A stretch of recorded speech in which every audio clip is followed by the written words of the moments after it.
YouTube, what's up, man? It's your boy Richardson from Minimum Wage to Millionaire. If you're new here, welcome. If you've been here, welcome back. So today, quick video. Do I believe subscription services are worth it? Which ones do I have or I don't have? How do I make it all work for you and your budget? I'll explain it throughout this video. So to answer just a quick question in regards to subscription services, do I think it's worth it? I think it can be, and it depends, but I do think that we're reaching this point in society where it's like everyone wants a subscription because from the business perspective, it's recurring revenue, right? And the most important thing in business is not necessarily how to get a sale, it's how to get those customers to keep coming back. One of the easiest ways to do that is to make a subscription out of your goods or services. So now everything is like subscription based. It's like, hey, for a low monthly price of this, that, and the third, you could be able to, have our products and services, essentially on repeat or whatever, right? And I see it from like movies, movie theaters. I went to go watch the Spider-Man movie. I forgot what it's called. Brand New Day, the new one. Side note, people say it's better than Spider-Man 2. I don't believe them. I don't listen. I'm a little bit biased. I love the Tobey Maguire Spider-Man movies, specifically the first two. I didn't think the third one was as bad as many people thought, but, the first two was, like, golden. So, getting back on topic, though. Like, from movie subscription, like, from movie theaters to, like, of course, the traditional streaming services, to really anything. Even when I was online a few days ago to go buy, ammunition, because I like to go to the range from time to time and kind of just fresh up on my skills. Even then, they're like, hey, why don't you, in order to qualify for like bulk pricing on our ammo, why don't you subscribe to us? And you could get it for a low monthly price. It's like, wow, that's just crazy. It's almost, you can't run from it, right? Like 10, 15 years ago, you used to just, the traditional common thing would just be, hey, buy the stuff and then, that's it. But now we live in a time where it's like, yeah, we're still selling you the goods and services, but we would rather you subscribe. So very interesting how that's going. I do have a couple subscription services that I use. So clearly, to answer the question of the video, I don't believe necessarily subscriptions are inherently bad. I think in times it actually may make sense and value, but you have to look at it from two perspectives. The first one, probably the easiest thing to answer, is can you afford it? Because if you can't afford it, or if you're breaking the bank to afford the subscription, then clearly, at least from a financial standpoint, it's not worth it. And then two is that you got to say, am I using this good and or service frequently enough for it to make sense? Now, this is where the trick comes in, and this is where the subscription service kind of want. They don't know preemptively, or they don't know, unless they're a prophet sent from the Lord, by the Lord, they don't know preemptively if you're someone that actually uses these products on a frequent basis. They don't know that. What they're hoping is that, and they entice you with like free trials, or like, hey, first month we'll give you a discount. They're hoping that you try it, then you break into the habit of using them, and then they got you that way, right? The reason why this is dangerous is that you could train yourself, like, because human beings are just we're habit-based creatures, right? We follow things in habit. I think most things follow things in habit. So we could train ourselves to think that we need something and then subscribe to it, when in reality, under normal circumstances, we would only use that thing once every 3-4 months. And if you only use it once every 3 months, I think we could unanimously agree that you don't need to pay monthly subscription for it, right? But the subscriptions that I have, that I use, are things that I normally use on daily. So I'll give you just a couple. The first one, probably the main one, and the one that's relevant to this YouTube channel, is YouTube Premium. I pay YouTube Premium. I'm an annual subscriber. The reason why is that I've realized over the last 3-4 years, two things. One is that the YouTube Free bombards people with ads. It's honestly kind of crazy. Like, there was a time where you just watch one ad, maybe you'll get 2 ads, and then one of them be skippable. Now they made it so that, like, you'll get double ads, and and then both ads are not skippable. And then I've even seen some ad rolls, because my sister and everyone else that I know doesn't have YouTube Premium. They use the regular YouTube. So I'm at her house and we're watching like YouTube videos. I'm noticing like it would be like sometimes 3 ads, or it'll be 2 ads 60 minutes long. I'm like, you, like, I might as well go back to cable TV. It was such a jarring experience to go from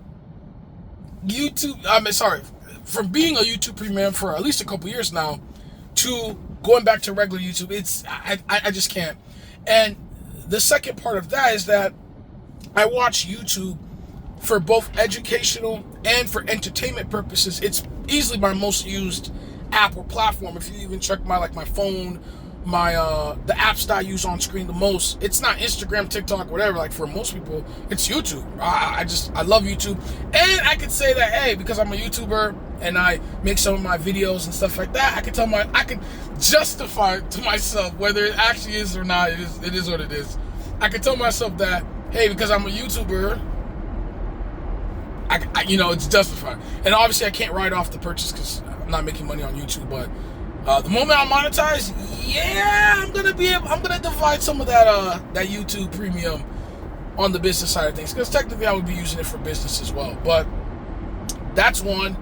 Another thing I subscribe to is, of course, my camera system.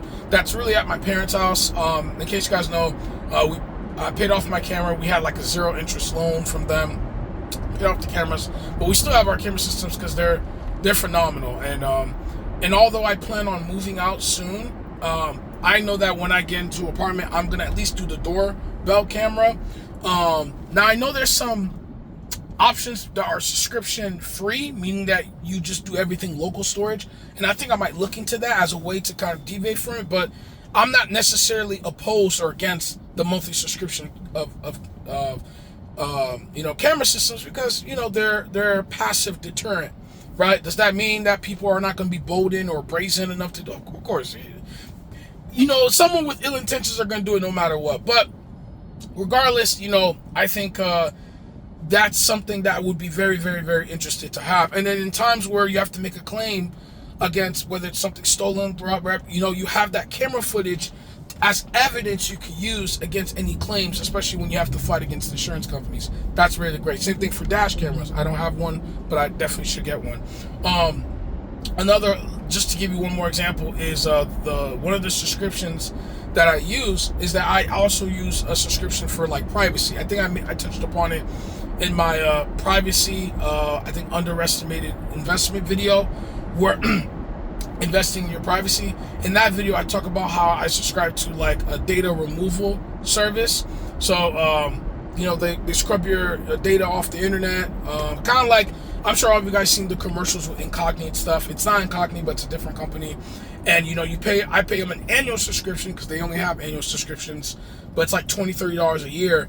And they'll go through a couple times a year and just kind of scrub your information off the internet, which is very great. And it's something that I had to consider, because in the event that I blow up on YouTube, not saying that's my intention, but, I put out more videos, I reach more people, you obviously are going to open yourself. And because my YouTube is like very personal and, I talk about personal things in my life, I kind of open myself potentially to like bad actors more so than somebody who's more private focused, more discreet. So I have to take that into account and make sure that I don't inadvertently dox myself or anything like that. Or people just don't go, hey, who's this dude's name on YouTube? Oh, okay, he lives right down the street. Let me go, pay him a visit. And even if you don't have bad intentions, I don't want it to cross that line if it doesn't have to. So, using that privacy, subscription, again, I think it was like $30 a year or something like that, to scrub my internet, that's phenomenal value. So subscriptions can make sense. And I just gave you guys some examples. It might follow different with you depending on your needs and wants. But like I said, the two things: make sure you can afford it, and make sure that it's something you actually use that's part of your normal routine. Don't just get a subscription because you're going to save money and then force your habit to accommodate for that, because you could realistically do that for anything, right? We're very easy and adaptable as human beings. So make sure it's something you normally do where you can see that value and then get the most from it. So, and then last tidbit I want to just say on this is that add it to your budget. I know that kind of goes into the affordability, but add it to your budget. Make sure that it's clarified, because the danger with the subscriptions is that because it's recurring and they take the money out every month, you may not put in your budget, and then let's say you got to pay the light bill, and then you have, I don't know, $100 worth of subscriptions coming out within the first week of the month, and you're like, well, I got to pay rent, I got to pay my phone bill, I got to pay other things. By you not keeping track of it in your budget, that $100 will just go out and you'll never know, right? Until it's too late. And a lot of times these subscription services, if they've already charged you for the month, then you could cancel, but they would still take the money. There's usually no refund, or if there is, it's prorated, so you don't get the full amount back unless you, let's say they just charged it that day and then you ask for it. So just keep all those things in mind when you use the subscription of your choice. Thank you, guys. I won't take too much of your time. It's Richardson from Minimum Wage to Millionaire. May the Lord be with all of you today. Have a nice one.